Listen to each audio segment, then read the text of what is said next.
Today we are visiting Pearl Harbor, where the Japanese attack on the US Navy changed the course of history, and today the site stands as a powerful memorial.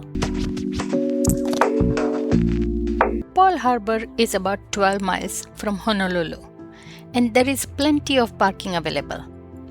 Parking is $7, so we parked the car and headed to the main entrance.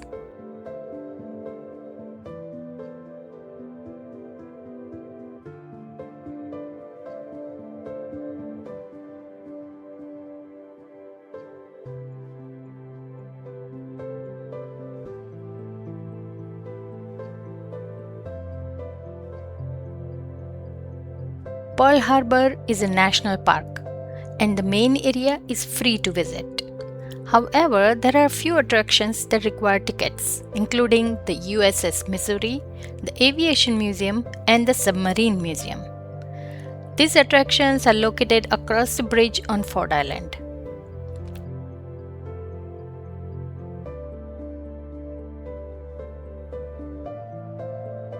One thing to keep in mind, purses and bags are not allowed inside the main area. You can leave them in your car or use the lockers available near the entrance.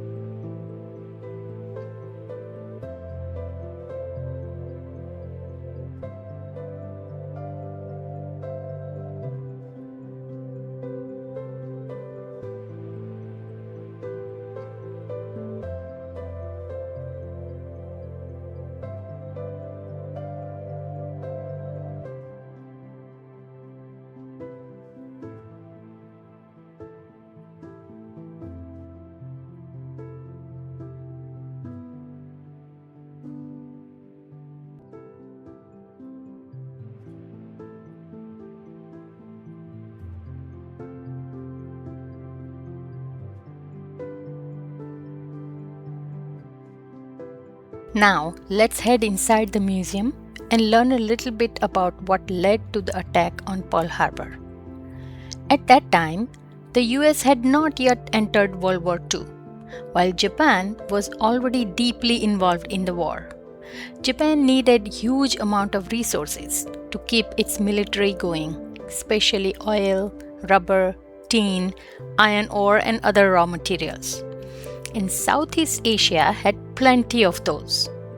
The US, on the other hand, wanted to maintain open trade in the region and protect its interest in the Pacific. So the two countries were trying to negotiate, but tensions were getting higher.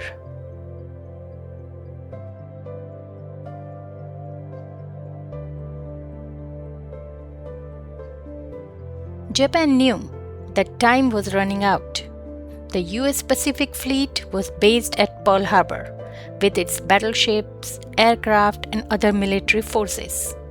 Japan believed that if it attacked Pearl Harbor and weakened the US fleet, it would have a clearer path to expand into Southeast Asia and gain access to those resources. The radar system was still very early and basic, but it detected a large group of planes heading toward Pearl Harbor. However, the warning was dismissed because they thought the planes were American aircraft coming from California.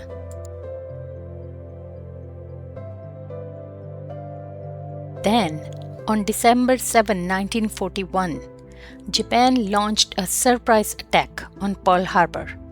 More than 350 Japanese aircraft attacked the US Pacific Fleet, killing more than 2,400 Americans and damaging or destroying numerous ships and aircraft.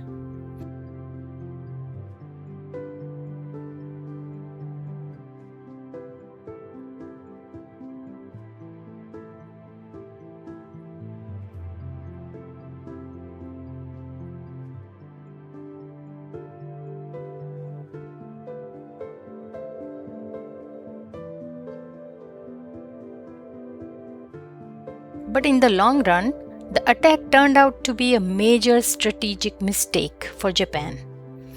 It brought the United States fully into the World War II and eventually contributed to Japan's defeat and the end of its empire, not to mention loss of two big cities.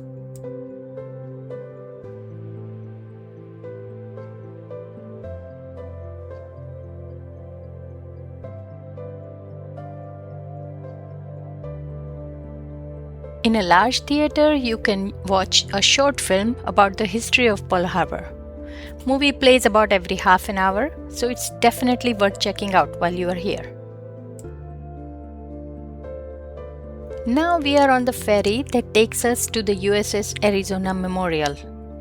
The ferry ride and the memorial itself are free, but you do need a reservation, which costs $1. Since this is such a popular and important landmark, it's a good idea to make your reservation early so you have a better chance of getting the time slot you want.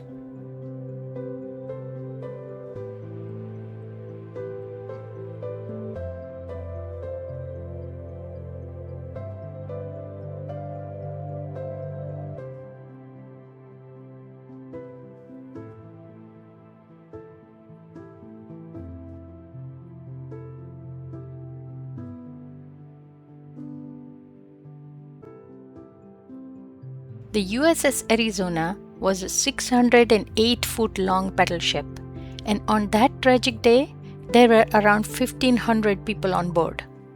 The ship sank within minutes, and the 1,177 crew members lost their lives, making it the greatest loss of life on any US Navy ship during a single attack.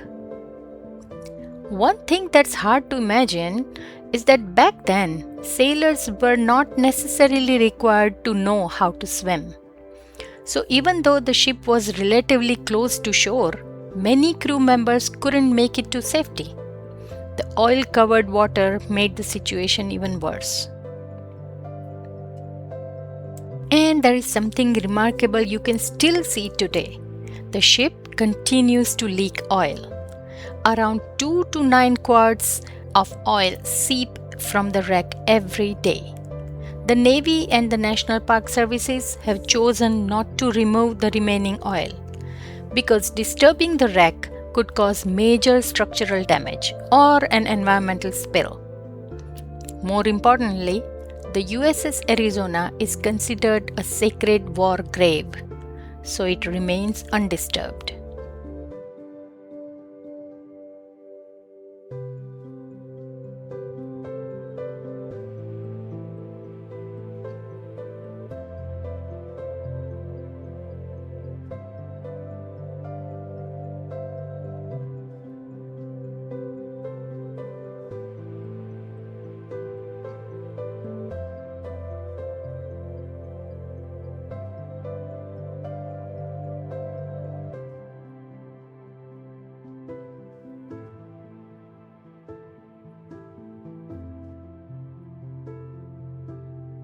We said goodbye to the memorial and came back to the park.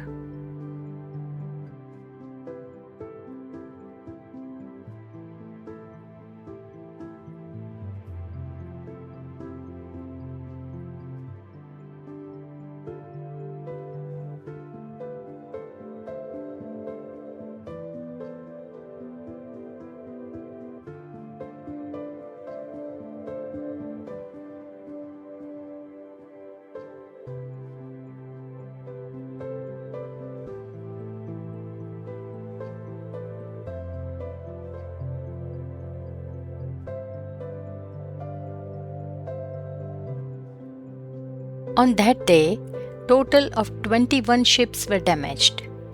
18 ships were repaired and returned to active service, while 3 were total losses: Arizona, Oklahoma, and Utah. We already visited Arizona. Oklahoma and Utah are on the Ford Island.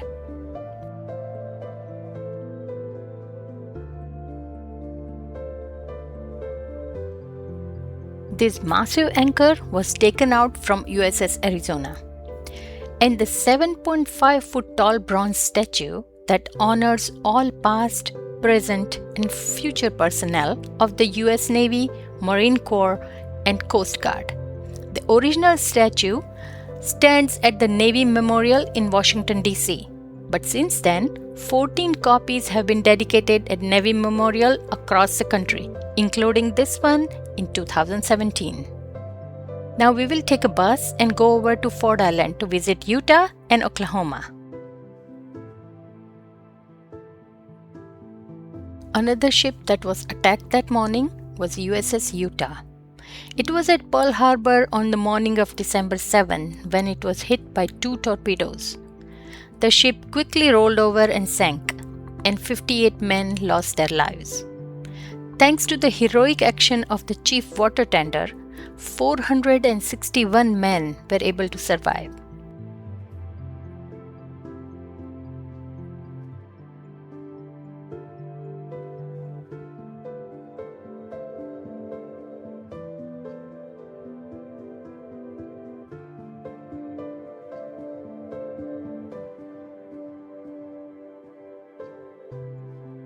There was later an attempt to move and recover the ship, but Utah couldn't get a good grip on the harbor bottom and started sliding toward Ford Island. Eventually, the recovery effort was abandoned. The men who died aboard the Utah were never removed from the wreck. So just like the USS Arizona, the USS Utah is considered a war grave and remains where it sank.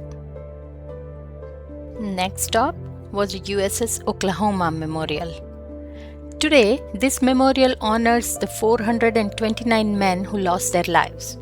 It features 429 white marble blocks resembling individual ship railings, each representing one of the men who never made it home. During the surprise attack, the ship was hit by at least 8 Japanese torpedoes within the first 10 minutes.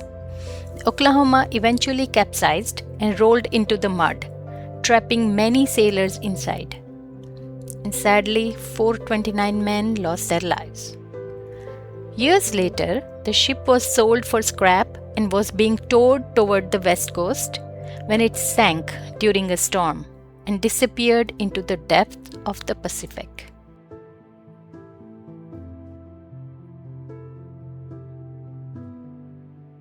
Today, Pearl Harbor serves not only as a place to remember those who served and sacrificed, but also as a reminder of the importance of peace.